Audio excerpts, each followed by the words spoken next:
got an interesting comparison for you here today in 3 round brilliant cuts that we have in our inventory and on the web. And I'll tell you a little bit about what we got here. The first diamond on the far left is a 1.5 carat EVS2. It is a GIA Excellent in the cut grade. All right. Now, this particular GIA Excellent gets an AGS 1 in light performance. So this is a good diamond. It's not one of our signature diamonds, okay? It doesn't have the highest optical ratings, but it is good enough for a GIA Excellent. Okay, and the optical symmetry on the diamond on this one gets our traditional grading. Okay, so it's not what we call the most precision cut diamond, but it's still a pretty diamond nonetheless. Now, the next 2 diamonds that we have in the lineup here, the center one is a 163 GVS1, and the last diamond is a 166 GVS2.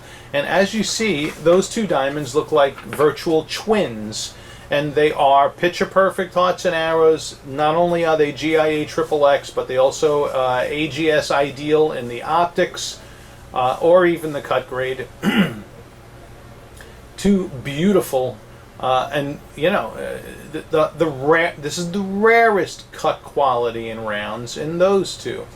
Okay, so there's the comparison side by side of the 3, and of course they're priced accordingly. Okay, in fact, this 1.5 carat EVS2 is less money than the GVS1 and I think the GVS2 also.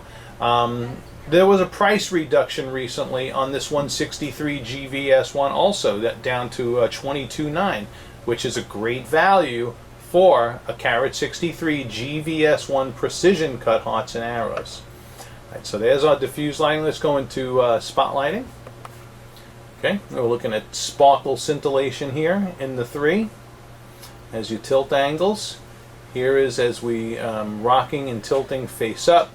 All of them have what would be classified as top of the line scintillation according to the conservative laboratories. All right, and I'm just kind of giving you a bird's eye view of that here. Let's go into stronger spotlighting now, and we're going to look at color also in this video. Alright, now we're in the stronger spotlighting environment, and all 3 of these are lighting up like Christmas trees. Beautiful fire and sparkle in all of them. Okay, between these 3 diamonds, you know, really you're going to see your visual differences more so in diffuse lighting than you will spotlighting. But all of these have amazing, look at the colors coming out of every one of these are just magnifique. So, beautiful demonstration of fire and sparkle scintillation. Okay, now we're going to get, before we go by the window, we're going to get a little bit more into color. Okay, here is a critical view now to the color of these diamonds. All right, now remember, when GIA is grading color and they're looking at it under northern daylight fluorescent, we happen to be under that lighting right now. Okay, so this is GIA approved lighting, and here you have the E color next to the 2 G colors. Now if you're saying to yourself, oh, I don't see a world of difference or an earth-shattering difference between the 3, you'd be correct, because seeing it against a flat white background, I mean, this is helpful and necessary when grading the actual color of a diamond. But yeah, unless her skin is albino white, nobody's going to see this distinction in the colors. All right, let me just, while we're here under the northern daylight fluorescent, let's flip them around and look at their face-up view. Okay, but you know, it's here against this critical backdrop that, you know, if you're going to see any difference in color, this is what shows off the icy whiteness of an E color. Okay, because that is colorless, and there's a certain rarity element in that E color, in the sense that less than 1% of diamonds in the world are D or E color. All right, so that's a nice rarity element in that GIA Excellent carat and a half EVS2, which is a beautiful diamond, okay? That's no slouch. Not by any definition of the word. So, we got the E and the two G's. Now remember, this is looking against a flat white background. Nobody will ever see it against this backdrop. So, if you think the comparison is the comparison of the white diamond next to the yellow diamonds, that would be an inaccurate description because they're all white diamonds. Okay, I'm going to do one little last look by the window. All right, here we are now in natural daylight, sitting here by the window, and I have them in the same order now. The diamond on the left is that carat and a half EVS2 next to the carat 63 GVS1. Okay, and both of these guys, again, lighten up like Christmas trees. Beautiful, beautiful demonstration of brightness and contrast in round brilliant cuts. All right, now looking at them like this, there's no way anybody's going to see the difference from the E to the G color. All right, however, when you turn them on their profile, I'm going to put the neutral backdrop of my hand here. Okay, let's let these guys get in focus. All right, now here I can see a little bit of a difference in the color.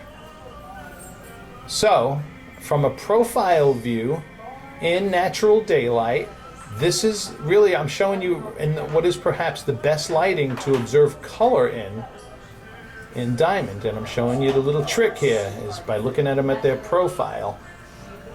Okay, but when we take these same diamonds and turn them in the face-up view, that difference immediately goes away because now you're just looking at bright white reflections of light, and the more bright reflections you have in a diamond, the more you are going to pull off the illusion of a higher color. Okay, so whenever you hear people say diamonds that are cut better face up whiter, well, you know, if this diamond on the left was cut like seriously more inferior, you would see that distinction more, what I'm saying. But this ain't a bad cut stone, this carat and a half. Yeah, it's a GIA Excellent.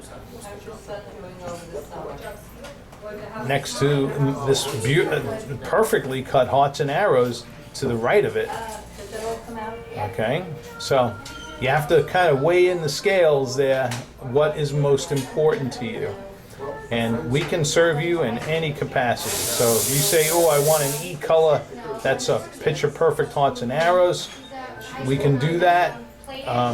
We don't think it's necessary because we got some beauties here, but we can help you in any way. All right. Now, just for your own satisfaction, I'm going to put the other 166 in and show you, but it pretty much looks identical to this 163 because they're both picture perfect hearts and arrows with AGS Ideal optics and GIA Excellent optics. But let's put it in. So on the left now, we have the 163 GVS1, and on the right, the 166 GVS2. All right, these are two blockbuster stones. It'd make a heck of a pair of stud earrings if I can interest you in a pair of diamond stud earrings. But in these hearts and arrow diamonds, you do get those arrow facets, which are the pavilion mains, just lighting up bold and broad. Okay, so that was something that I distinctly saw different as I was making the last comparison. But two phenomenally blockbuster stones. Okay, and that concludes this video. Thank you for watching. I hope this has helped. And drop us an email if you need to have any questions answered. We're here to help you. Thank you.